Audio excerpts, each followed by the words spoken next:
Affaire Jakindala Koufite, Jakindala Koufite, Bobenga ki tokolo belango, konsa mutamba, bakangi eto bakonyo kolena Tshisekedi tozobeta masolo bandeko balade parce que ebele ezali kolobama boyebi ete likambotali situation na est ouvrir attention ezali komata toko ebate makamako le kaneni processus de paix et c'est que belango débat avec PPRD représenté sur ce plateau, n'est-ce qui parle la moto, est-ce que Congo, est-ce que Nemalamu, tu peux s'engager parce que tu connais Milé, il n'a qu'à débat. Abenga qui bajoua na pendant la pause pourquoi? Abenga qui pona nini? Faka tika bana batu babane ko mener. Abenga qui pona nini?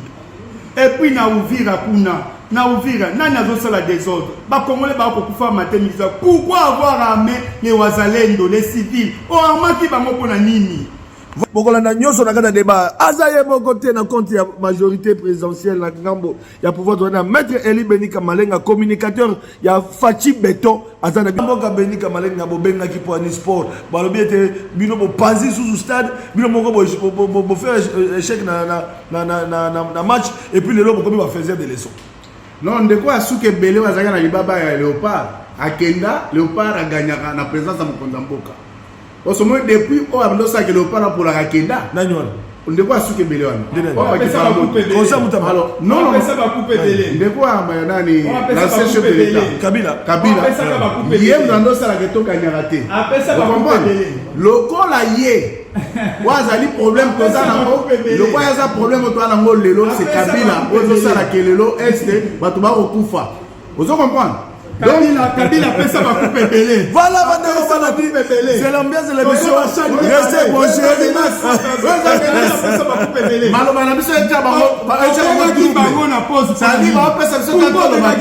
Conseil moko que je vais donner à Félix Tshisekedi, c'est de déposer sa démission.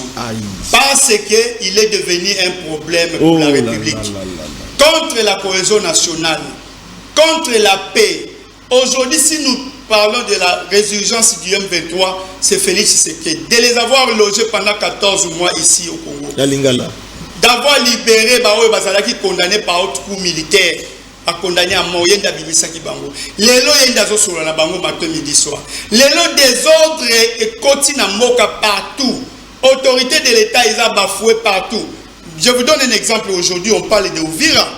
Ouvira Baolo Baïsousi. Parce que Félix Tshisekedi a la base, c'est parce que après ça, civil Mandoki, Félix Tshisekedi a armé les civils, il a armé les Wazalendo. Aujourd'hui, ce sont les mêmes Wazalendo qui s'opposent même à l'armée. Félix Tshisekedi a fragilisé l'armée aujourd'hui. L'armée commence à pleurnicher devant même les civils parce que qui est la bangote. Qui vient à Congo et Koyaka Kasoki Félix Tshisekedi a démissionné. Si M23 Yaka, c'est parce que Tshisekedi avait pris la décision forte Oyako Kolongo la Barwande ne se bat pas sa commandement militaire na la police la responsabilité la reste. Et bazu ba monique ah balongo li bango Tshisekedi a volé la corruption to sinate au Kana ibongote. Oh Tshisekedi a volé bango. Bazali na prison bimisaki bango Kabila 66 millions de dollars au Kadamba Wandozo chaque mois. Maman nangai. Oh Wandozo chaque mois Kabila ndo pesa ye na mboka na biso. Tshisekedi a dit niet c'est fini. Bref elle a pas Erdogan. Elle a pas Erdogan na Turquie. À quel moment il s'agit d'intervenir? Tshisekedi a rester révélation troublante. Donc c'est pour vous dire que révélation troublante. Tshisekedi force du progrès comme on a partout. Vous savez que vous avez créé les bérets rouges. À travers les pays, ils avaient chargé des opérations Tolanda audio. Mais vous avez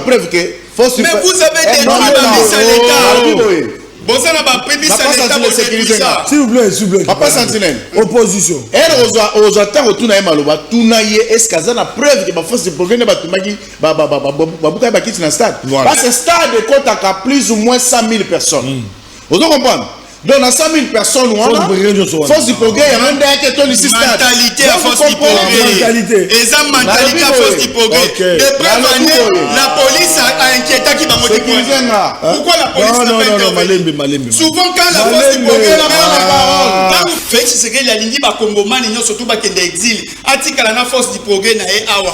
Bakutno surtout l'exil, Atika la force du progrès n'a awa. Babuka stade, Basala Magamio surtout Balingi. donc c'est ça Félix Tshisekedi soko lobby atindi on a boloko soko lobby a salibo ok toko construire mboka na désordre ndenge wana te toko construire mboka na kimia ngala zo senga tant que président de la République et tant que garant un bon fonctionnement de l'institution. Ces institutions ne fonctionnent plus bien.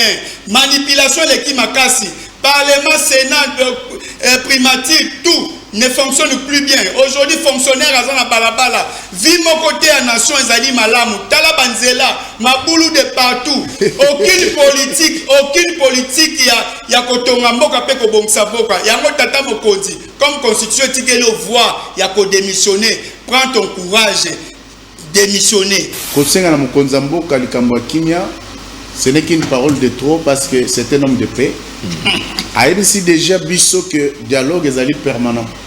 Le lenga ebisaki ba kongomani nyonso oyo ba rejoindre rébellion lelo o bazi mandoki contre mboka na bango lokola ndeko Kabila, ndeko Diongo, ndeko Katumbi na ba nyonso lelo ba ponaki kobima mboka sans être chassé, sans être poursuivi. C'est-à-dire Tshisekedi atikala obenga na motote na Congo. Mais baponi nzela ya bobomi ba congolais. Et là ba congolais ba yebité. Kabila teka Congo parti est mboka na biso na ba Rwandais. Na accord signé en 2009 na ba CNDP. Oyo a déclaré qui est mboka na biso zone sinistrée avec l'autonomie de gestion fiscale, économique et financière. Kabila a accepté qu'il va poursuivre même ba FARDC ou biso mais accordé amnistie na ba M23 ba CNDP.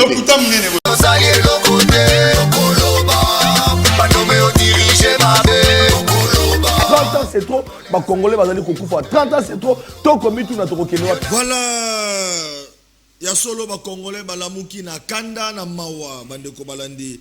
Boyebi était défaite il y a Léopard face il y a équipe il y a Sénégal 3 buts contre 2 et comme ça la passe comment on a pendant les Congolais ba yaki belé na stade des martyrs tozala ki wana équipe à magazine to kondola tozala ki wana bandeko balandi kasi moteme ko ça passe na pesi mbote na ba sportif nyonso ba ko kabola mawa et puis bandeko sengebo ba été ezali pe na bandeko ba wey et sengana tozala na Patrick Sahel sengebo ba été moko ya ba kongomane ya bayi politique parmi ba o bazomaki na stade des martyrs azape na ndeko na ngonga tozali ko lobana bino bandeko balandi asili kotika biso ndeko wana à connaître qui va difficulté avec notre invité Elimeli Kamalenga to kozwa moi bref information autour il y a situation wana affaire Jakindala ba bengi ngai Jakindala kufite Jakindala kufite parce que tout le monde na ba réseaux sociaux ba tout bosusu déjà ba si ba publier photo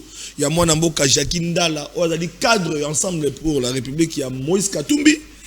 Et par rapport à la situation, je vous informe et je vous confirme que Jakindala a confité les alibes informations à l'Okuta. Jakindala, beaucoup zompé, sango parce que Tokolo Belango n'a qu'à émission d'abissou. Constant Moutamba, est-ce que les alibes acharnement contre Constant Moutamba, est-ce qu'on l'a utilisé par le régime Tshisekedi? Parce que tout le monde en parle, ça fait sujet, il y a débat.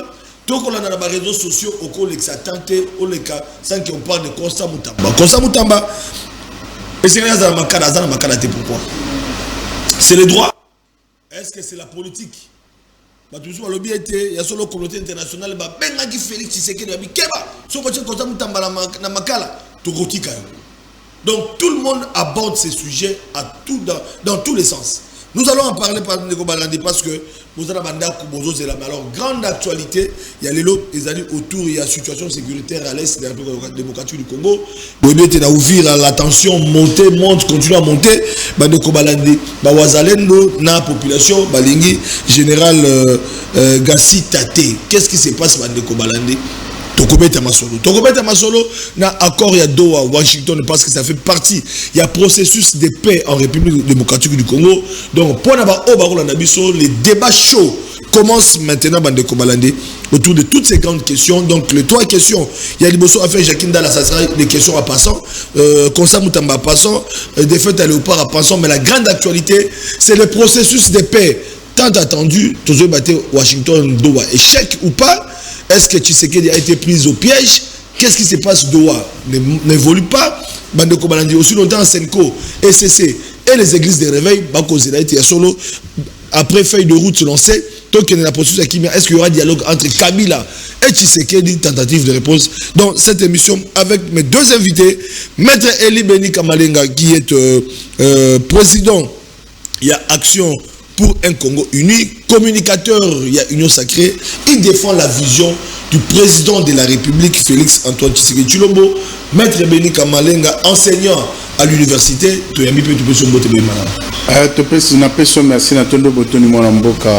Papa Sentinelle. Merci beaucoup pour l'invitation. Congolais tout Basul Bakwa Olanda Bissona minute. Na pesi de quelque part le seul et l'unique, le paricoché. Hein, John Kankonda, moko ya batete couronné. Azawana avant Diwana. OK. Il passe à Azawana. Na pesi mbote na ba technicien nyoso na sima machine kuna. Parce que bango sans bango biso na itendo iketo obimate. Na pesi mbote na ba congolais tout ya diaspora africaine, occidentale, Amérique, Asie, partout. Oh bazul bakwa Holanda biso na ba province nyoso ya Congo parce que PS télévision Kendara. Et la pesi mbote na promoteur à chaîne oyo Patrick Tuyo na molonga ni waye. Merci beaucoup. Voilà Bandeko Balandi, Maître Eli Beni Kamalenga qui défend la vision du président Félix Antoine Tshisekedi. Il sera face à Nestor Kipalamoto, enseignant à l'université également, cadre dans un grand parti politique, le PPRD de Joseph Kabila Kabange, ancien prisonnier à Makala, parce que nous allons parler de Constant Moutamba, nous allons parler de Jakindala, Kipalamoto, assez vous voulez. La prison Makala, aujourd'hui, il est avec nous. Bienvenue. Madame Nesso Kipalamoto. Papa Sentinelle, merci pour l'invitation. Na pesi mbote na ko débattre na ngalelo. Aibisa Maître Kakonda aloba vérité aleki lokuta mingi aloba ka vérité na ba débat na. Papa Sentinelle, ba kongomani bazana mawa pe la passe. Papa Sentinelle, une seule question à Maître Eli Beni Kamalenga, na pouvoir na bango. Comment expliquer na budget 4 milliards de dollars, professeur d'université banozwa 2100 dollars, na budget 4 milliards de dollars. Imagine ni oyo Joseph Kabila Kabanga bande ko sala. Na budget 4 milliards de dollars, un professeur d'université a 2100 dollars.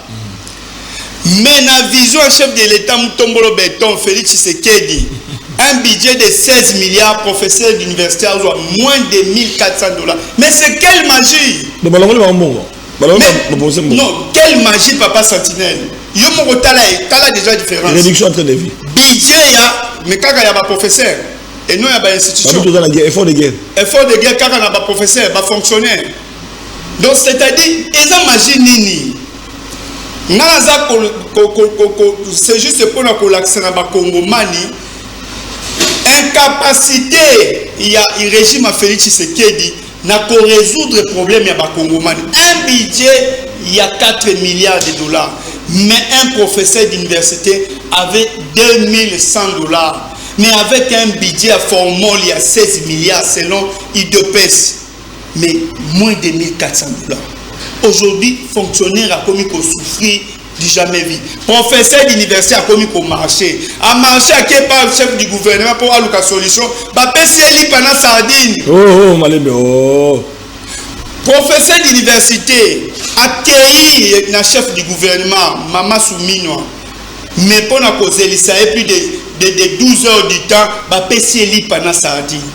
Ngana ndeko Eli Beni toza ba enseignant. Ngai même na ye tokoki jamais koyamba un professeur d'université na mololenge wana. Donc bazo mon niveau oyo bazo minimiser ba élite ya mboka. Aujourd'hui on est où? Merci. Donc na boy ko kota muzindo parce que ezali ko pesa passi à la passion du Congo. Ba Congomani bazo regretter yo.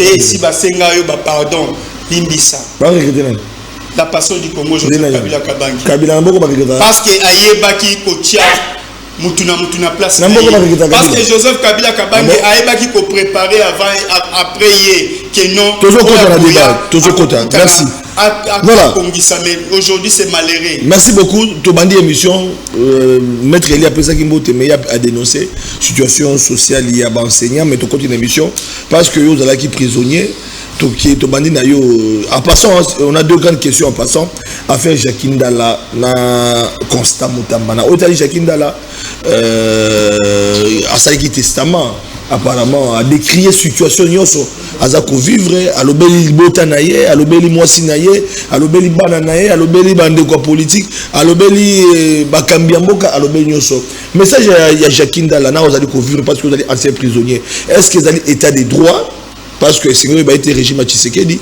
et il y a état des droits Sphinx Kondo Tshisekedi en tout cas vision à état des droits IDPS Bundelaka état des droits et qui est le Jacqueline Dalla un prisonnier par rapport à Kambouna et au côté c'est-à-dire Kambouna de justice mais Constant Mutamba aujourd'hui arrêté condamné pour une tentative de détournement et puis bon le but travaux forcés mais à la résidence c'est pas naïe c'est comme on va bien vendre kuna bah tu vas dire que la makala et il semblerait que va conseiller ma bekuna ne ba qu'est-ce que nous pouvons retenir en tant que yo moko ya bandeko au sein de la prison ba congolais ba yebi au commissaire biso 5 minutes en résumé tous appellent de quoi tant que nganga ya mibeko ata ça peut biso to longa question to kota si ya sujet biso ndeko Flavien ezali sujet mo ya malamu et ça peut bien au tien mutu ya IDPS mutu ya pouvoir en face de moi mais il faut que olukape ata mutu ya sala boloko un peu chaye c'est vraiment la pouvoir ça non bon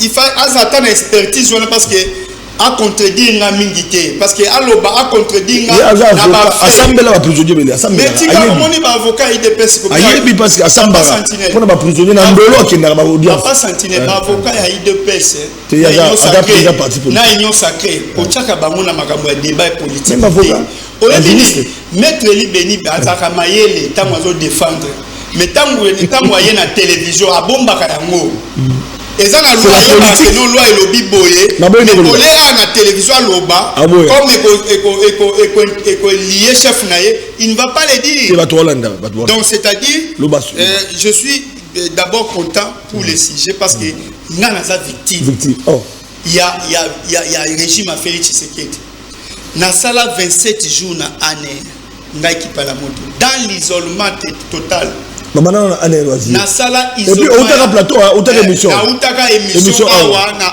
11h na kei na musala après musala balandinga tina ko na nga ba levanga régime à Mutombolo béton je fais 27 jours à l'année nazolia Thomson na poids 16 divisé par 3 moi était nous na loketo à Thomson poids 16 ba maman ba ke na wenze poids 16 divisé par 3 on azolo ba na conscience nanga na ba auto zana na bango to subisa so wana ba yebi keno nazalo kobuka lokutate za oyo to mona yango poids 16 divisé par 3 loketo ya Thomson supu wana ba salelio ozoka kaka mungo komonda ni litungulu ni tomate et c'était na année kamwa bula fufu likwitsa fufu mibale. Et je fais 27 jours dans ma condition. Toye na parquet prison, c'était le pire. Je connais souffrance de Jacqueline Dalla azali komona parce que ngai na mona yango. Na vanda na 22h30 23h ba singai ma fille de 15 ans a sali crise. Mais je ne savais pas quoi faire. Mais nga na la prison parce que moi bandeko bazo mona ka sentiment. Kotinda batuna boloko bakangi batindi on a arrêté autant batindi mais bayebi comme qu'est-ce qui se passe là-bas bayebité parce que prison ezaka maïté il y a beaucoup de pavillons d'abord eza na maïté biso na pavillon na biso c'est cotisant eza ba mai ya forage ya tout ça donc je vous dis que non biso to c'est cotisant pour na kosomba hydrophore pour na kotier la biso mai ba matela la biso mai na tongo mais il y a de ces pavillons là qui n'ont pas d'eau nous avons ça la plus de 8 mois sur la gâté les conditions sont inhumaines donc inhumaines plutôt donc c'est-à-dire les abiloko oyo bango ils sont contents parce qu'ils détournent des millions de dollars bakokangayo batio na boloko ça c'est ils ont ça bango plaisir et puis biloko ba servaka ba prisonnier yo motoko ki kolia te na koko tindela yo fufu oyo balambelaka bato balia fufu okokoka kolia yango te. Donc ndunda to matembele to madesu na explica yo madesu bakokata kaka chapeau na likolo saki ya madesu bakati chapeau ya likolo papa sentinelle bazui basopi na nzungu ya munene chapeau ya likolo kaka madesu soki balambeli bino madesu bakokata kaka moto ya na likolo wana et puis basali nini basopi bozoli ya ndengo wana et puis repas ya kaka mokolo moko. Le problème que ba condition carcérale les ali ya mabe ya makasi parce que effectif ya prison et comment ebele Félix Tshisekedi azokanga batu na lipundu azokanga batu na nko prison kuna ezakasi na place te papa sentinelle na loba na ngo tangu Joseph Kabila Kabanga tika moins de 5000 personnes kuna aujourd'hui c'est dans les 17000 personnes. La raison pour laquelle Konsta Mutamba voulait construire non nakoya naloba par rapport d'abord à Jakinda Kota Mutamba na okoma. Voilà, allez-y rapidement. Tant Nathalie Mokanda ya ndeko Jakinda na mitie na place na ye. Okobela kuna surtout biso ba oyo ba mona ka biso lokola bandoki. Mutako kipo azati. Ba komona lokola ozo sakana. Okoki kobela donc ozo bela ozo trembler. Mais que nous prenons aux soins appropriés, et ça passe. Bakoye biso mela aspirine, bakoye biso mela dolarène, pendant que non, ce n'est pas c'est faut ça ba examen, Hollande la ba soin. D'abord conditions examabe, d'abord colia examabe, et puis au tali environnement, ezali pollué à Kosakanate parce qu'il y a de ces gens là, bazawana bazakana visite te, ba misu basi sa muna ba peine na bango, mais ils circulent tous. Bazo circuler seulement na kati ya boloko. Nani akobimisa bango, nani akosambela bango. On a connu des situations, on a laissé des situations. Alors Jakinda la Konsta Mutamba allez-y. On décrit la situation en général. Oui, vraiment testament et tout ça le message. S'occuper d'un état de santé à vie. C'est la vie humaine. Comment régime ça na sabotage à vie humaine comme ça? Mutazo Lela, Azali père de famille, état de santé. Prenez soin de lui. C'est la moindre des choses. Donc il faut soit soin d'ailleurs. Et là on y a ma belle à qui a dehors. Alors le testament qu'est-ce qui t'a frappé? Il a adressé un message à sa femme qui peut faire sa vie après. Tout ça là. Famille politique.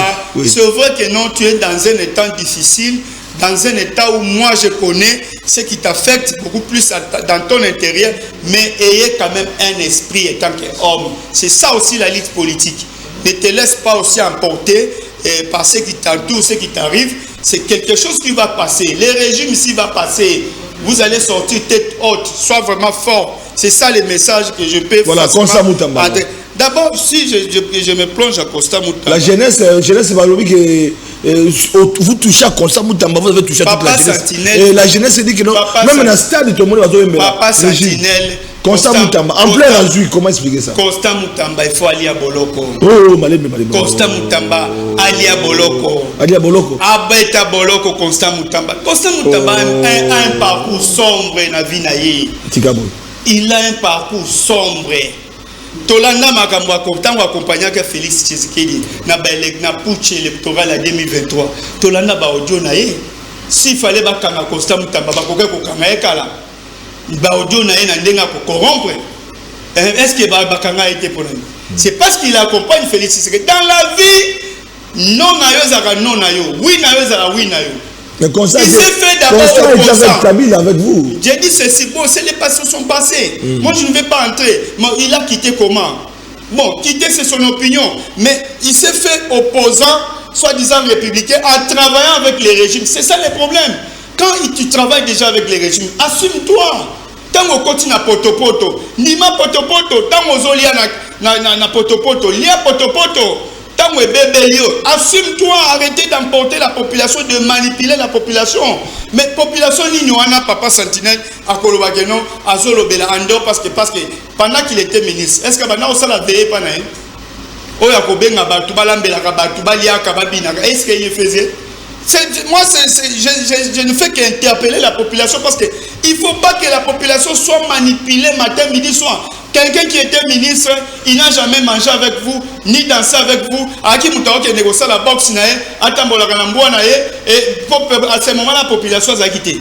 Tango sikoyo bakanyo loboko na nzungu okomi obenga population okomi kolamba et puis libanda ndako tala mutu azoyamba bato libanda ndako veyo zo sala libanda ndako olie sala manakati ndako ezali conséquence ya instabilité politique ya constat mutanda pe ya cupidité na ye avoir des postes parce que il ne pouvait qu'attendre son temps parce que Dieu a bon sakamakam na côté boloko on a eu des propositions papa Sentinelle on a eu des non il y a des choses qu'on n'aime pas parler parce que on est conscient conséquent de ce que nous sommes au moins tango boye loko vanda na esprit na yo nous tous on a été sollicités et contactés mais pourquoi on n'a pas cédé pourquoi on n'a pas voulu trahir notre conviction c'est ça l'homme doit apprendre à rester cohérent et fidèle comme ça dans la conviction pour Constant Mutamba comme il y a de faits il n'est pas exceptionnel il y a l'oba qui va penser que tambo msakubo au moins soka bomsa qui prison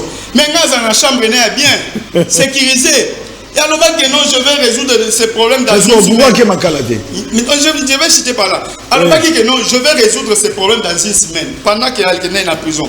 À cause ça qui n'a pas tout que non, prisonnier va comme il 3 fois par jour. Mais il y a 3 fois par jour. Parce que plus de contredisant que non, non, c'est faux. Il y a repos à servir na prison ceux qui retard et banarem sous 20h ou 19h. Repas manquant.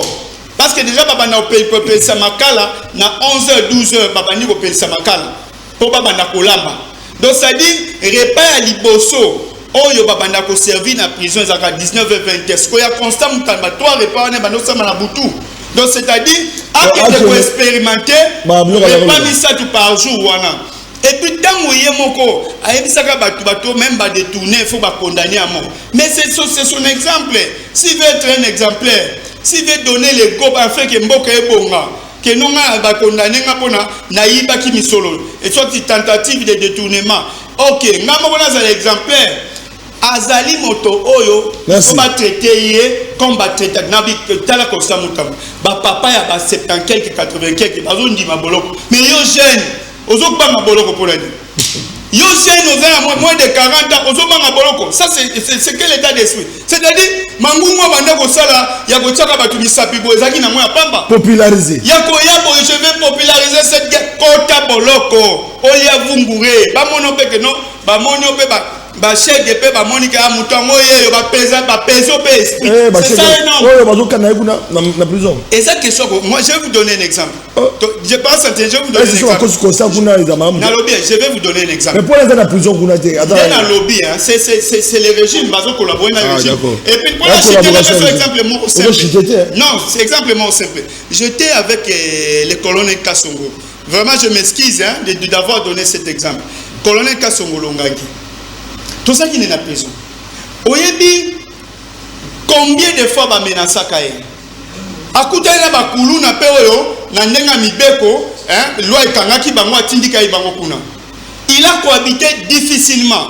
Et malheureusement pour lui, asa un homme azaki na état d'esprit et puis to ando ça à tout moment et les autres ont compris que non, c'était la loi parce que biso mon beto zaki mabe et jusqu'à ce que il a fait après 6 mois naïe abimi donc c'est à dire à coup tani mais bato na pas comprendre que non ezali faute na été ezali biso pe toza mabe mais comment iyo muto zaki na ministère de la justice tu connais la loi ce qui loi condamné qui muto ce n'est pas toi ce que ça là na ndenge ya respect la loi ndenge ni ke nego banga kuna merci problème ezani tango ko sa mutamba ina mbonga alobaki mboyo mboyo yakanga moyibi ayoki solo a détournement na poche ya mukolo na ye malebe mboyo solo ayoki détournement na poche ya mukolo ayoka solo na poche ya mutamba non moi ben histoire moi ici là parce que ya lobaka na oka solo a détournement parce que moi yeko yoka na poche de muko mutu be puis voilà le sacré na boxe ne sorti pas la moto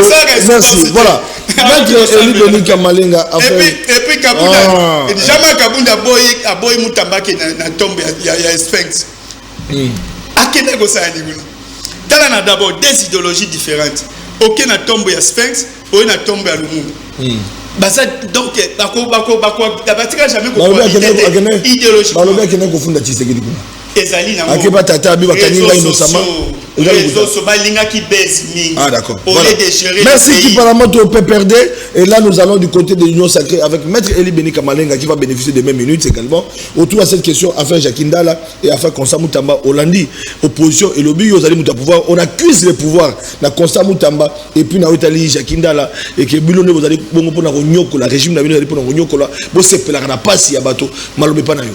Papa Sentinelle, merci pour la Maloba.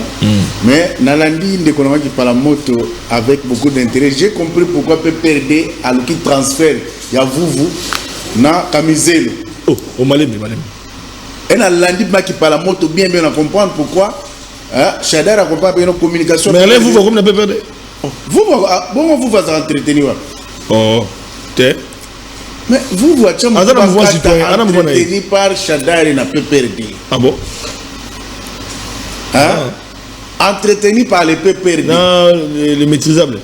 Maîtrisable, c'est le dernier recrue. Il y a PPRD. Ah bon? Le bazar va gagner les transferts les plus chers. Ah bon? Oui, on a PPRD. On n'a pas utilisé Bangora, Bajan, Jean non, pas quitter tout un événement. On a la communauté qui va la moto à Zotabalaro, on a 25 000 euros. Oui. Oh, bah récupérer un peu la camisole. Il semble que Azo Bédié peut dans le mais bon, on va dire qu'on va pas qui parle la moto, mais non, on a donc il va récupérer. Vous comprenez? Donc on a Landi qui parle la moto avec beaucoup d'intérêt à comprendre que il y a à manger à boire dans son discours. D'abord, tu fixer opinion que régime Tshisekedi déjà régime dictatorial. Voilà. Qui par la moto n'est pas vendu boyer, ce qui a été interpellé, a dit que c'était à propos de l'infection, il y a droit commun à commenter qui lors d'une émission. Ok. Vous comprenez? Parce que il y a le but qui va enlever. Tu as vu la déclaration de position de Bali. Mais il va comment à côté à ça l'émission journaliste pour vous aider à enlever.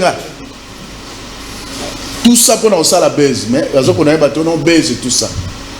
C'est-à-dire que le régime Tshisekedi est déjà un régime dictatorial. Parlant des conditions carcérales, c'est-à-dire entre régime Kabila et régime Tshisekedi, c'est le jour et la nuit. Oh, tu as les conditions. Mais je te dis. Conditions Hollande contradiction il y a à l'Obiawa. À l'Obi que vous mourrez une fois par jour, tout ça, mais Hollande Mutamba. Et à quel ça la diagnostic sur les conditions de vie des prisonniers na option à l'évêque pour désengorger la prison pour améliorer les conditions de vie dans tout ça. C'est le régime Tshisekedi. Parce que que les droits humanitaires sont faits pour permettre aux prisonniers qui ont aussi autant de droits que au Bazali Banda. Vous comprenez? Ils n'ont pas droit à la torture, ils n'ont pas droit à privation à Bilo Rakolia et tout ça. Mais Tshisekedi respecte tout ça à la lettre. Vous comprenez? Parce que R de Konabiso a dit que Azaki na Aner a sali 27 jours à Olia Lopele, moi Moroso Thompson. Mais tu l'as dit très bien vidéo ya où est viral ya Willy Michiki qui a été arrêté 3 mois par Kabila. Atini Kalev Akanga Willy Michiki. Na régime na bango. Na régime na bango.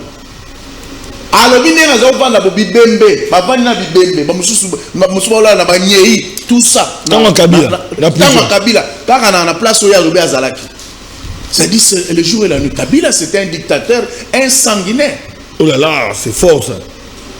Vous comprenez? Ça ne vient pas de moi. C'est Willy Michiki, la vidéo est virale. J'ai regardé cette vidéo à peine hier. Dans la monnaie, Willy Michiki a expliqué conditions à Batuna en air. Mais en air, et Rozo comme Baoucha dans condition bien.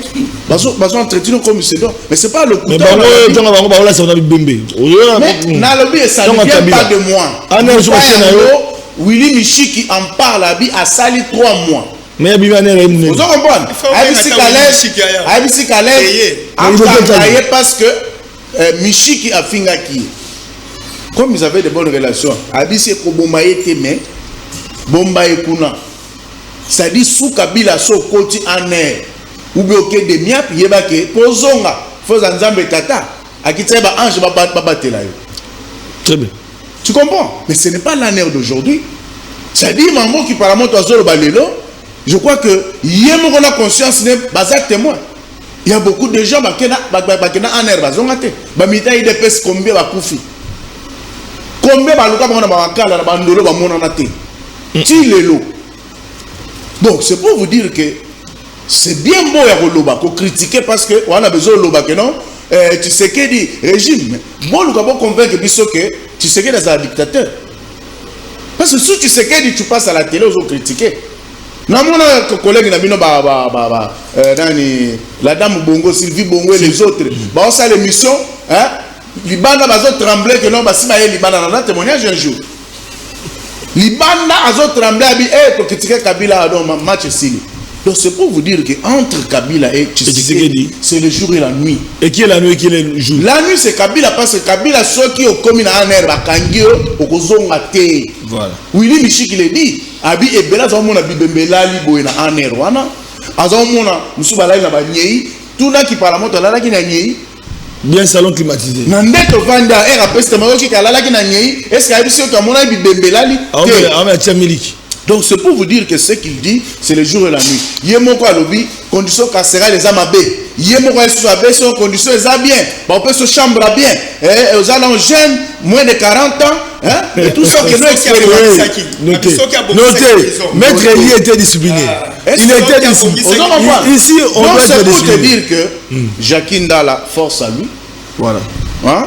Mais testament na message na moi si na bana na famille politique na qu'on appelle que conditions dans c'est le régime parce que Jackie a tout dit mais d'une manière symbolique en respectant les institutions. Au Congo on a tendance à dramatiser les choses. Jamais pourquoi il a été arrêté? Jamais ko sepela ke moto ana place à passe là que na kumisa ono parce que balobi non. Vous comprenez? Parce que où elle a dit Jacques Ndala Azali condisciple dans la classe. Ah d'accord. Un auditeur supérieur militaire qui est un ami en poche Onga na Sisinae na même alma mater même promotion. Donc je ne peux jamais souhaiter que ma belle mais je peux comprendre le désarroi, je peux comprendre le souci à Moutou Azana Bokono, à passer à 100 ans à sentir que dans les heures qui viennent la recours frappé, Madame Ouebake, oui, c'est tout à fait normal. Alors, mais seulement, non, tu connais ce chapitre.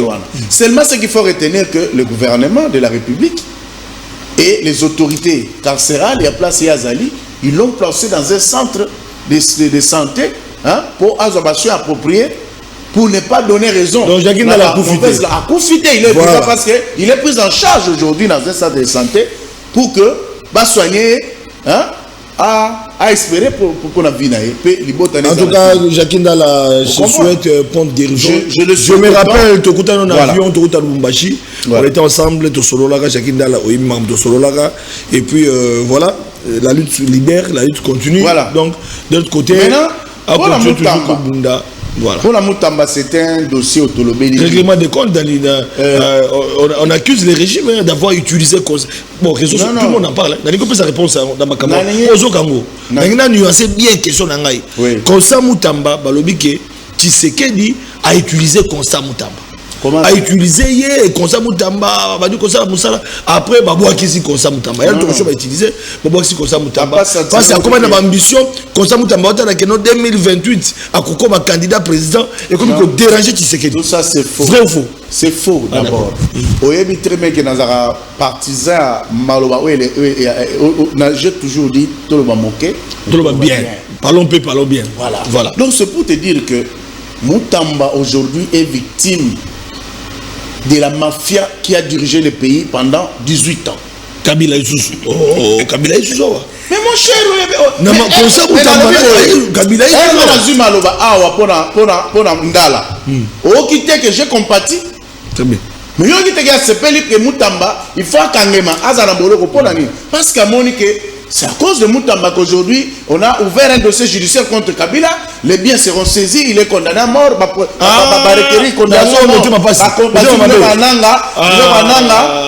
Ils ont saisi. Mais tu comprends que Batouana AFC M23, par contre, c'est pas Moutamba. Preuve année, champagne, preuve année que Olandaki, na Rwanda ministre des affaires étrangères a sali ba tweet ba s'appelle que Moutamba sera arrêté. Gouverneur ya Rwanda d'origine canadienne o ba tchena nanga banomaki na Goma a sali tweet ba s'appelle que Moutamba sera arrêté. Lorsque bakani mwana mboka au moni que un pays voisin Basepeli il y a un problème. Vous comprenez? Comment Rwanda va Basepeli? Voilà, déjà l'axe du mal, le PPRD bazo ça la fête Basepeli. Donc faut comprendre, faut mettre tout dans ma question. Parce que Moutamba za mwana mboka. Fatia que ne sait pas que Moutamba bakangaye pour quelle raison? Vous comprenez? Pour quelle raison? Fachi a respecté nettement séparation pour pouvoir traditionnel. N'est Montesquieu a proposé, Montesquieu a proposé. Vous comprenez? Donc, à aucun jamais on interférer dans le pouvoir judiciaire, à aucun jamais on interférer dans le pouvoir législatif. Vous comprenez? C'est pour vous dire que Erbango va s'appeler que Moutamba Bakangi et Tofoba Kangaye comprend tout de suite que le fait d'avoir voulu que Onyoso et Ibamaki Namboka Bantivaleur nyoso ezalaki ko gangrener to caractériser régime abaki par la moto. Alors, mais pourquoi Moutamba on va confondre qui intérêt égoïste, n'a intérêt. Ben à travaux forcés. Nazo koma wana. Ben à travaux forcés ezali pen oyo cadre organique nango ezana très bien défini na droit congolais. C'est pourquoi ba ko tinda ye na prison té. OK. Vous comprenez? Peut-être que le Parlement est pas mais maintenant, travaux forcés. Mais il en est de même, parce que ce n'est pas défini que Moutouaza qu'on a dans travaux forcés ou qu'il est boloko dans la prison. Non. Il serait peut-être dans résidence. Il n'y a pas de violation de loi. Non, du tout. Il n'y a pas de violation de loi. Oh, tu sais qu'il a interféré. Oh, présidence. Donc, ça, c'est le droit. C'est l'état de droit. Mboka Nabiso, docteur, je connais tout basé belé. Je le connais basé belé. Nous avons interprété selon qui. Voilà. C'est pour vous dire que il faut retenir que Moutamba ou le régime Tshisekedi, c'est le régime qui respecte les droits des prisonniers. Voilà. Voilà. À la cour. Il y a un lundi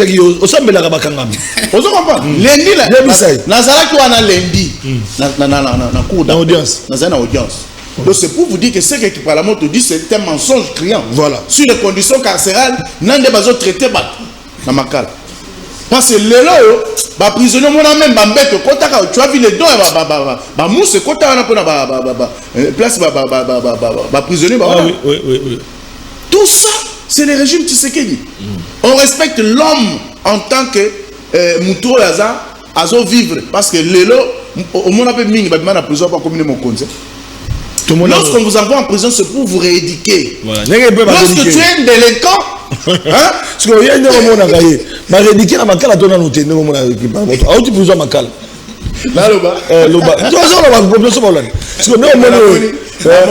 C'est ton collègue enseignant, mais à ça il prison ma cale. Il a été rééduqué. Depuis à outil prison, on a qui même TV. Avant de méditer, ajoutant pénal, à la TV. Donc, si on a payé mon cher, mais il y a ton bête, mon cher, ami collectif.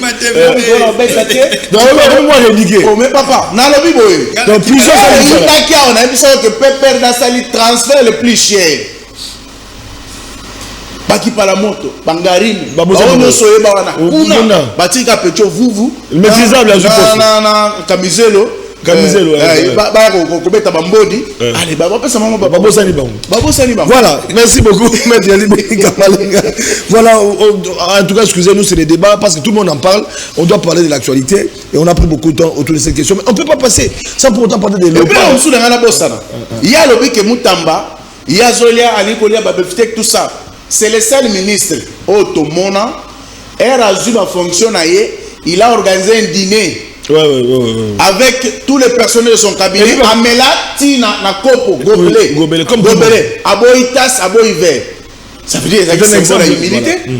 Alors maintenant vous avez compris que tout ce que dit par la moto ce n'est que mensonge. Voilà. Ce n'est que spéculation. Bon, on t'a dit ça situation réelle. Il y a le bilan à Betara Bambo de la Fentaraka. Merci. Mais c'est pour l'Okuta. Voilà.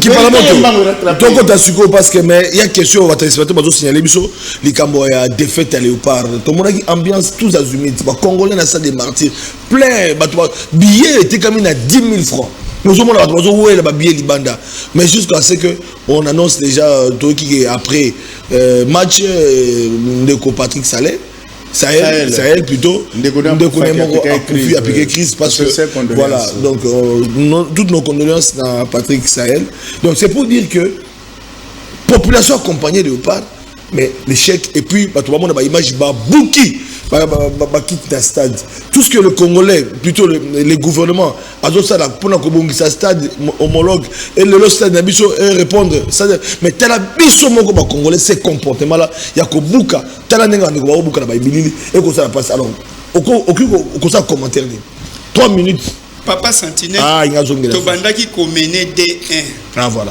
to petit sport pendant la mi-temps non bossé na on ça recadrage na beta non mais to bandaki ko mener D1 pendant la pause tout la naga était oh non il faut abenga ba joueur il faut abenga pour la nini il faut même botaki kombo na pour la nini to bana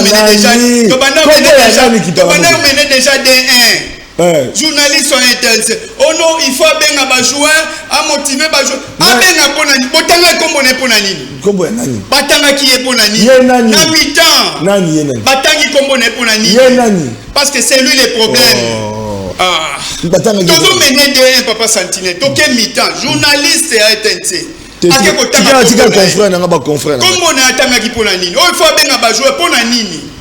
Papa Sentinelle, d'abord, au moni Mboka, ils ont beaucoup de problèmes.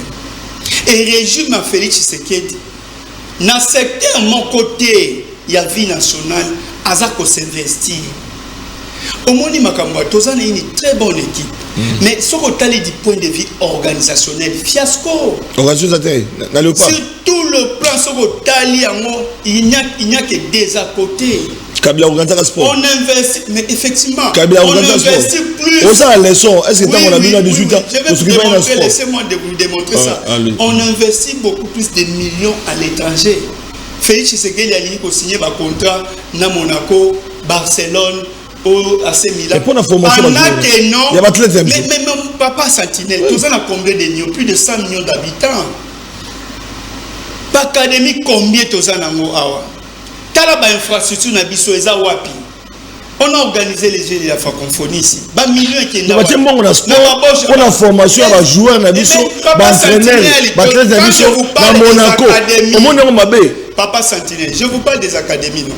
Oh. Mais ils ont construit où na mboka la biso. Parce que c'est là où c'est la base. Papa Sentinelle, dans lobby, quand vous mettez des millions de dollars pour pas qu'on RDC. Non, il y a pas pour monter. Dans lobby, voilà, Papa Sentinelle. Un beaucoup de ça peut Kakonda comme ça. Moi j'ai été à Monaco, je suis allé à Paris, je suis allé à Monaco vérifier l'information. Match ezali dimanche, baza ko arroser ko bongisa bakiti. Samedi match là mardi condamné na ngote baza ko opposition baza ko bongisa bakiti le lundi nde ba sokola bakiti mais match ça mardi au moni yango bien mais on loge des millions de dollars à Libanda. Est-ce que vous trouvez ça normal?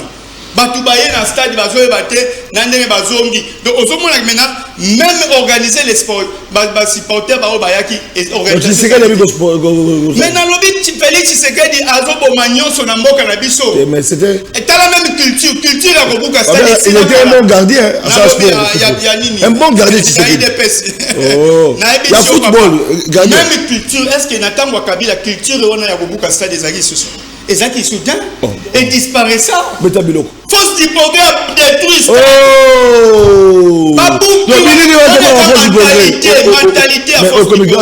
mentalité destruction méchante babanango depuis bazaka opposant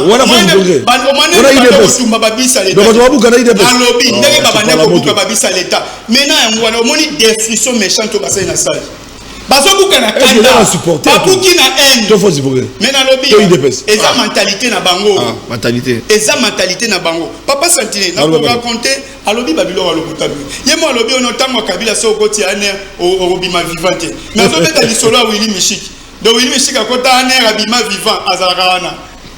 Au moins de gars se contredit. Il avait le témoin de la chauve avec voilà. Il l'a dit, il a précisé. Et puis à l'objet, est-ce que on a ça pour lokuta Willy Michika. Azalaka moto lokuta Willy Michika. Il ment comme il respectait qu'il est là. Yo talaka non, otala ta titi ya Willy Michika. À cause ça logo la zone respirer. À l'objet to sali ba transfert le plus cher ainsi des autres. Papa, les PPRD, les FCC, le kabylisme, c'est un état d'esprit, papa. Même yo koya koko makabiliste comme yoba. Parce que bande konabiso ba vous ba kamisa. Soki lelo parce que ce sont des gens qu'on a débattu avec eux. Nous on est fiers parce que biso ba Gary mais ba Tibem, ba Jimmy Kitenge, Bambao, on est fiers parce que à cause de ba débat na biso to convaincre ba tupe ba zoya pa na biso. Mais bino be bolo ba bien bo convaincre ba tuba que ne peut pas na bino. Nous on est fiers maintenant c'est les autres maintenant qui parlent de bien à Kabila. Mais oui, mais ça se fait plus cher.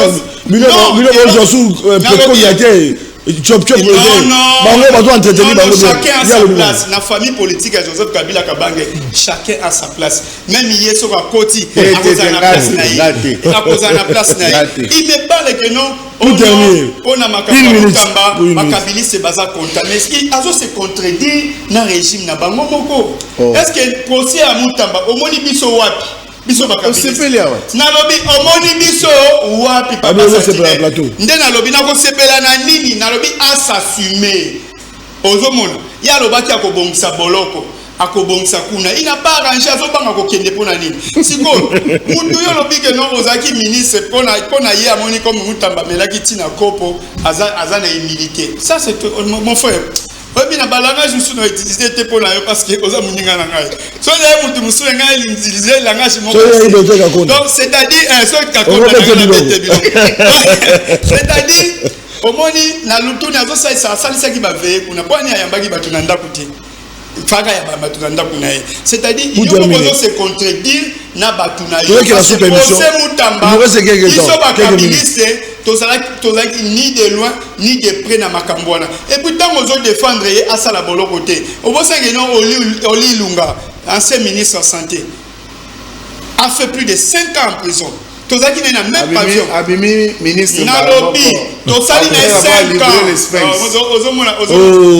Ozomona mena azo intervenir en lokata ete. Olandi te a livrer Spence. Ngai nazo kata ete. Na peso ba exemple caméra fait la prison. OK. Donc il y a ça différent na Mutamba. Félix Tshisekedi nazo s'interférer na makambo ya justice na mboka. Azo kota yango matin midi soir. Mais à côté. Mais il est où? Il est à l'aise, non? Mais il y a les autres qui ont fait la prison. Et ça même cas, donc on a Mutamba, il défend. C'est-à-dire, il a fait la prison, non? Baza est belé. Baza est belé. C'est soit septembre aussi. C'est soit septembre aussi. En termes de dictature, merci. Régime a Félix Tshisekedi, c'est le pire même. Voilà, donc il y a une émission qui on va atterrir bientôt. Pas sentinelle. Non, tout ça, pas c'est ma dictature. Parce qu'il y a le Félix, c'est pas dictateur. Combien de ces journalistes Bakoti prison dans le régime à Félix Tshisekedi? Pour avoir fait quoi? J'étais avec Jacques là. Pour avoir fait quoi? J'étais avec beaucoup de journalistes en prison. Aux États-Unis, en France, on a arrêté les journalistes. Merci. Félix Tshisekedi, c'est plus que même la dictature, c'est une tyrannie dans le régime naïe. Oh là là, c'est une tyrannie parce que Félix Tshisekedi, c'est du lourd. Ça à la base, il y a surtout parce que dans la même étape, procès va fabriquer contre Joseph Kabila quand même. Ça c'est un procès. On est allé procès politique. Procès bidon organisé par l'IDPS. Na ba avocat ya IDPS. Oyo ba muto apesi bango nyonso tout mais bazo luka isusu nini? Kabila vous a tout donné. Mais dans la Kabila apesi Félix Tshisekedi nyonso. Kabila apesi famille à Félix Tshisekedi nyonso. Kabila apesi IDPS nyonso.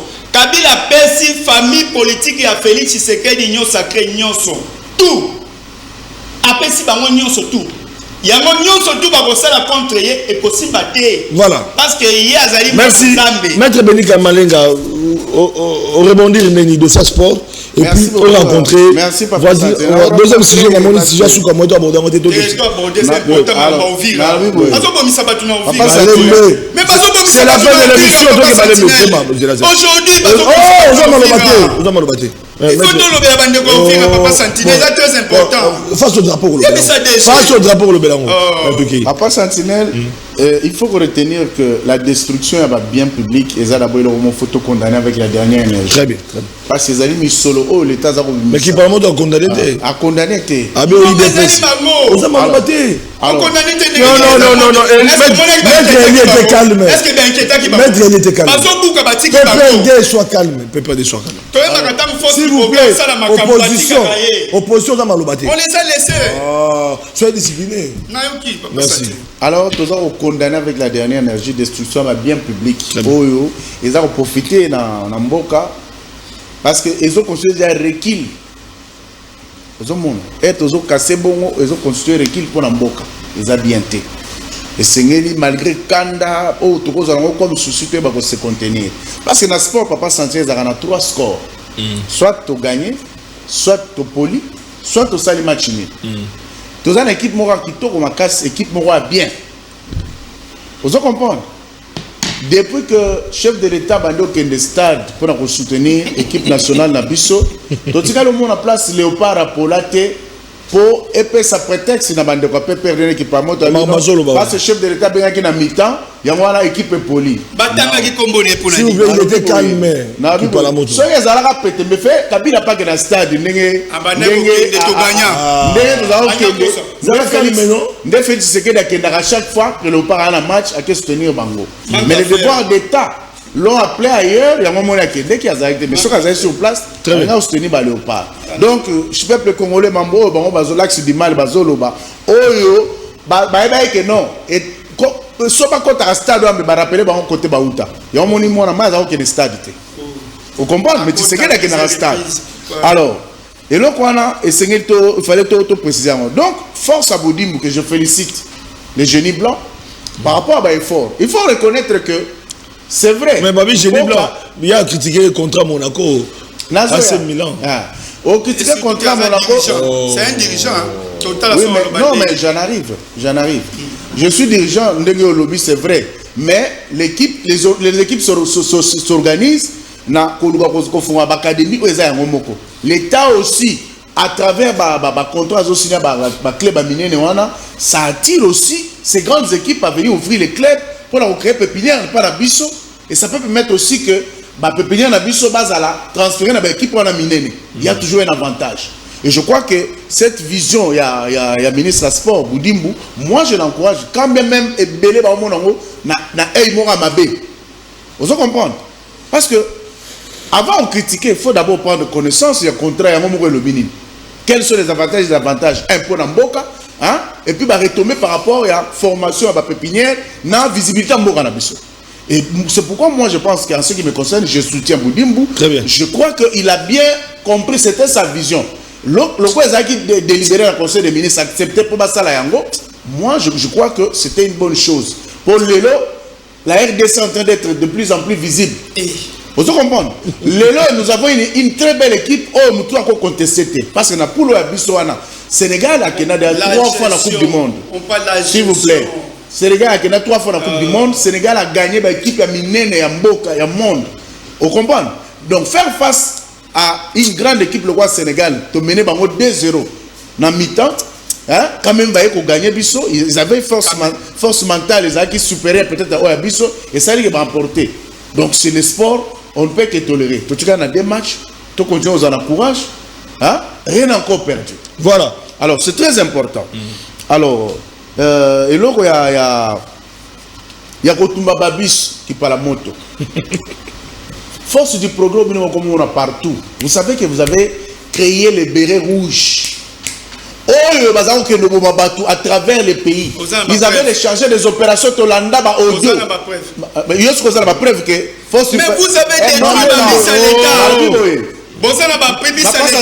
l'État. S'il vous plaît. Papa Sentinelle. Opposition. Aux attentes, tout n'a pas est-ce qu'il y a une preuve que la force de progrès n'est pas stade. Parce que le stade compte à plus ou moins 100 000 personnes. Vous comprenez? Donc, dans 100 000 personnes, force du progrès, il y a un dernier qui est au lycée. Mentalité à force du progrès. Et ça, mentalité à force du progrès. Depuis la police a inquiété qui va motiver. Pourquoi la police n'a pas intervenu? Souvent, quand la force du progrès n'a pas la parole, quand vous force du progrès mène à la opposition, la police accompagne. Tolérance, opposition. Oloba qui Mouninga pouvoir azaki kimia. Yo pe opposition. Opposition, ozala malobate, yo ka pouvoir, loba. Alors, nous devons comprendre que ce stade doit écouter plus de 100 000 personnes. Donc, la foule, c'est un intellectuel. Avec que la foule n'a pas d'état d'âme. Voilà. Et c'est difficile à contrôler une foule en colère. Nous devons condamner l'action et ça. Très bien. Comprenez? Mais c'est difficile de prouver les lots que non. Et ça, il faut du progrès. Alors, Tika, intox na bino. Merci. Voilà. Lika Mwambula. Alors, que non, à stade, au stade à la veille. Mais dire ça qui par la je vois que tu as un problème sérieux. Lesquels? Lesquels? Oui. Je vais le dire maintenant. Parce qu'il y a une indication. Lorsque nous avons un grand match, Tozana et Langa, Bamboula na bando betate. Bakiti so e ba sokola yango, faut pas penser yango, ba mettre stade na condition à propriété pour que ba passer na ba onyo so ba autorité ba so ba koya, ba kutango za propre. Mais comment nous avons na mabeke ba sokola stade? Pas entretenir en la veille. Donc ça veut dire que Bino personnel à Zarakuna, ils ne sont pas payés. Bino personnel à Magaté. Il faut poser question na bien. Basukoli yango na veille ya match. Mabeza wapi? Ngena lobi. Soki eza na équipe d'entretien parce que c'est toute une administration ba fuka. Sécurité ngana na soki baza payé, eza musala na bango ni. Mais basukola coupa. Non, je vous dis ceci. Impact de Basukola veille. Bodo soko ngona veille. Pendant que non administration on ça la voix chaque jour. Boudi Basukola ki yango pa, Boudi Basukola. Est-ce que ça problème na so beti bambodi no bien te na ramasser? Non, problème est que non administration. Na fonctionner mettre na beto bambodi. Non, l'administration n'est pas payée. Voilà, donc vous comprenez que Mamboiseau le besoin dans sens c'était parce que et Sengeli moto azo ya babatu a présenté ndako propre. Et ça va condition bien et relation. N'attends aussi ça na ba bis. Il y a le bique ba force du progrès bazo tumba ba bis ba osala boy et yebani unanimement. Moi j'ai un témoignage d'un gars il y a des miap. Petit nanga moko boy. Il me donne le témoignage a ebisanga yango bo jeter son nom a lobi que bango babis yo so batumba wana c'est bango batape perdu camouflage yoka bango bazwaka bazu polo ya IDPS balati soko ki bapesi to mobulu bango na babandaka yango allez mais fidraka perdre on se comprendre pour que la tumbaka bango la polo IDPS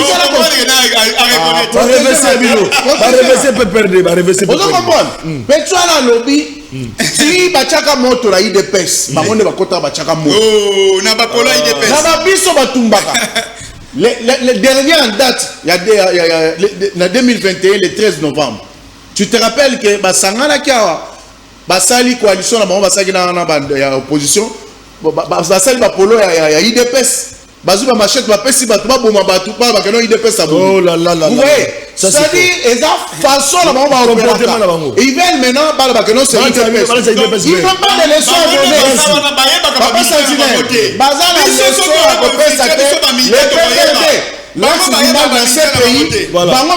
merci. On termine avec la question sécuritaire. 2 minutes à chacun parce que nous allons terminer. Et puis lorsqu'il dit que après surtout la famille Tshisekedi, je rappelle pour finir. Papa Sentinelle, on va pas Tshisekedi. Il y a un Papa Sentinelle, Congo est allé au royaume, il y a Tata Kabila Té. Kabila tout donné. On comprend déjà maman Kabila Té. Papa Sentinelle, quand il dit que ma personne la famille Tshisekedi, les pouvoirs que Tshisekedi a eu, d'abord, un, lui vient de Dieu. 2, le peuple congolais lui a donné le suffrage parce qu'il y a une autonomie, va voter, va passer légitimité. 3, famille Tshisekedi n'a rien à dire que Kabila pèse tout, a pèse ce qu'on appelle ça tout. Aujourd'hui, ils sont dans les carrières. Kabila, Azali numéro 1 M23 AFC. Donc lelo yo ala kisi bonne position na ye. Vous comprenez? Caméléon. Alors, voilà, Bandeko Balandi, mettre la continuation parce que c'est la fin de l'émission. Maintenant, Tikango, tu as 2 minutes face au drapeau, Simba Drapeau, parce qu'il s'agit, il y a Kimia. Simba Drapeau, doit face au drapeau. Merci beaucoup, voilà. Voilà qui parle à moto, face au drapeau, tout à la caméra, tout ça, c'est un Mokozambo, une institution. Avec tout le respect, na bolingo. Au-delà du clivage politique, l'ongola makamba partenance politique, na PPRD, Topeanine, au Simbi Drapeau. Kimia na monye l'école, ba Kongomani, ba Kokufa. Na ouvrir la tension au matin. M23 azaka occupé la localité. AFC Ndenge Moko, Kimia Zoyate, Kabila Azali Libanda Mboka, Franck Diongo Libanda Mboka. Est-ce que le dialogue n'est ma solution? Est-ce que Bitumande est ma solution? Qu'est-ce qu'il faut faire pour ça message dans mon Mboka, dans l'institution, dans mon thème Manayo, Yabolingo à Congo, pour que Kimia Zanamboka na biso. Est-ce que tout ça va? Papa Sentinelle, dans mon thème Manangai. Yabolingo ya Mboka. Voilà. Comme Congolais. Conseil Moko que je vais donner à Félix Tshisekedi, c'est de déposer sa démission. Aïe. Parce qu'il est devenu un problème pour la République. Contre la cohésion nationale, contre la paix. Aujourd'hui, si nous parlons de la résurgence du M23, c'est Félix Tshisekedi. De les avoir logés pendant 14 mois ici au Congo. La Lingala. D'avoir libéré Baoui Bazalaki condamné par autre coup militaire. A condamné à mort yenda bimisaki bango lelo yenda zo solo na bango matin midi soir lelo désordre et continue moka partout autorité de l'état ils a bafoué partout. Je vous donne un exemple. Aujourd'hui on parle de Uvira baolo ba souci banani bazo parce que Félix Tshisekedi a na base parce que après ça ba civil mandoki Félix Tshisekedi a armé les civils, il a armé les Ouazalènes. Aujourd'hui, ce sont les mêmes Ouazalènes qui s'opposent même à l'armée. Félix Tshisekedi a fragilisé l'armée aujourd'hui. L'armée commence à pleurnicher devant même les civils parce que Bazo Kokakoyo qui est la bangote.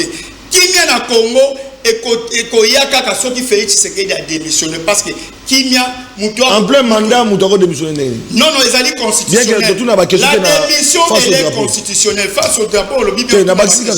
Mais la démission elle est constitutionnelle parce qu'aujourd'hui partout balobi que nous tous vendre tous à l'ensemble totonga mboka totonga kimia mais Félix Tshisekedi la lingi kimate Félix Tshisekedi la lingi ba kongomani nyo surtout ba kende exil atika na force du progrès na e awa ba tout surtout ba kende exil atika na force du progrès na e awa ba buka ka stade ba sala makamyo surtout ba lingi donc c'est ça Félix Tshisekedi soko lobi atindi na boloko soko lobi asali boy OK toko construire mboka na désordre ndenge na toko construire mboka na kimia ngana zo senga tant que président de la République et tant que garant un bon fonctionnement de l'institution, ces institutions ne fonctionnent plus bien.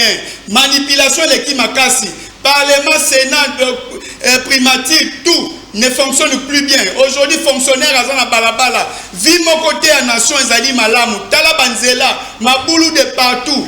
Aucune politique, il y a Kotonga Moka Peko Bongsaboka, il y a Motata Mokondi. Comme constitution, tu peux le voir, il y a qu'à démissionner. Prends ton courage. Démissionner et kocha biso kimia et kocha à l'est kozonga ba na exil ba kozonga pe to kovanda to yo kimia mboka. Merci à Ndeko Kipalamoto qui a dit à cœur ouvert à Sololi à s'adresser à Mokonzamboka face au drapeau tout s'adresser à Mokonzamboka na ba institution to pesa un message ya limemia ya kimia selon moto na moto nga zomona pour être Congo kende liboso to zu mwana mboka maître Eli Benika Malenga ozali moko ba kambi action pour un Congo uni. Il y a la casquette il y a communicateur à Mokonzamboka à s'adresser à Mokonzamboka loko la Congolais pour assimbi drapeau na limemia maluba malamu pe ya makanisi ya malamu oyo ko contribuer na développement mboka maluba pana yo. Merci beaucoup Papa Sentinelle. Peuple congolais ngawa bino à cœur ouvert. Naebi que kosenga na Mokonzamboka likambo kimia. Ce n'est qu'une parole de trop parce que c'est un homme de paix. Il y a déjà biso que dialogue est permanent. Le lenga ebisaki ba kongomani nyonso oyo ba rejoindre rébellion lelo o bazi mandoki contre mboka na bango. Lokola ndeko Kabila, ndeko Diongo, ndeko Katumbi na ba nyonso lelo ba ponaki kobima mboka sans être chassé, sans être poursuivi. C'est-à-dire Tshisekedi atikala obenga na mototé na Congo. Mais ba poni nzela ya bobomi ba congolais. Mais Tshisekedi abisi bango ya atikala obenga na moto te. Lokola lelo yo batu bakomi ko confondre cohésion nationale na impunité. Yango zo rappeler batu. Ça dit comment on a mutu nyonso ya simbi drapeau te parce que ba ici pesa maloba kimia.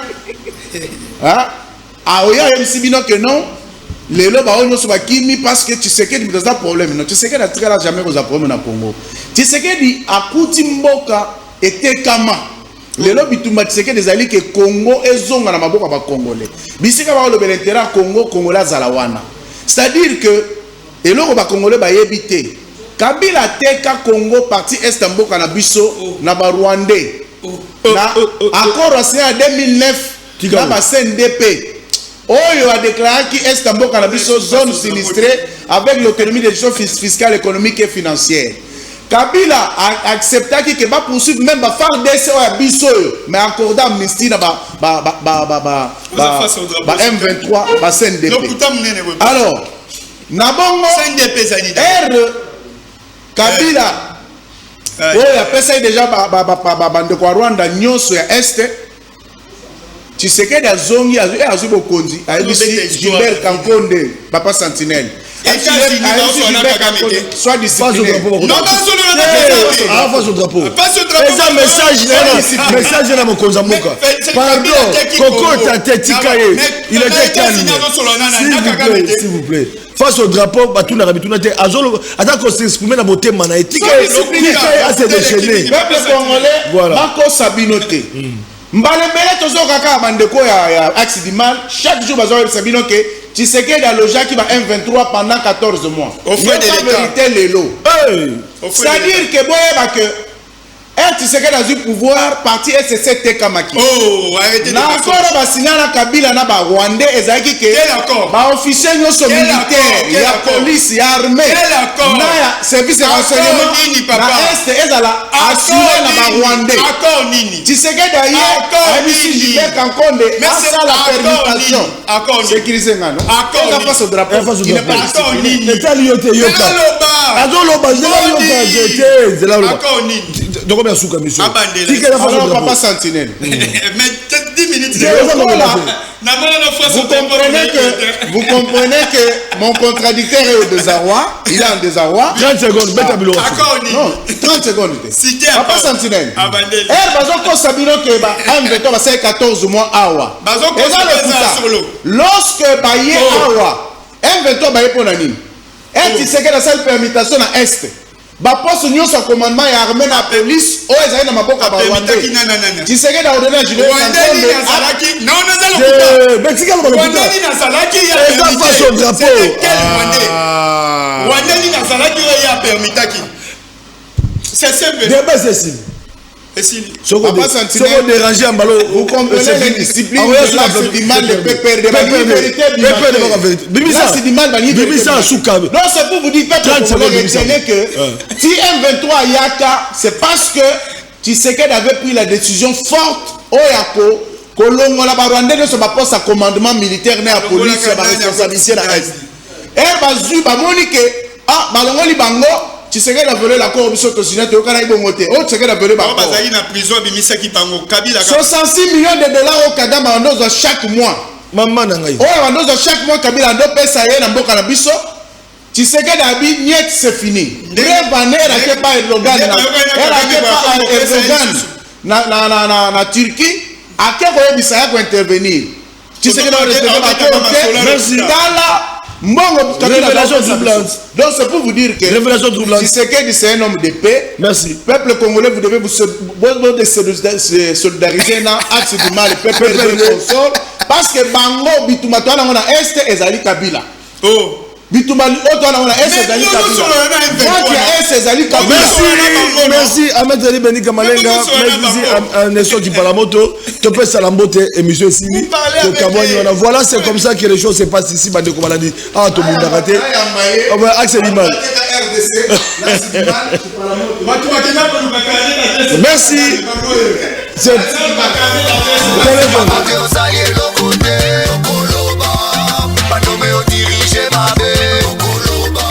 C'est trop, Congolais,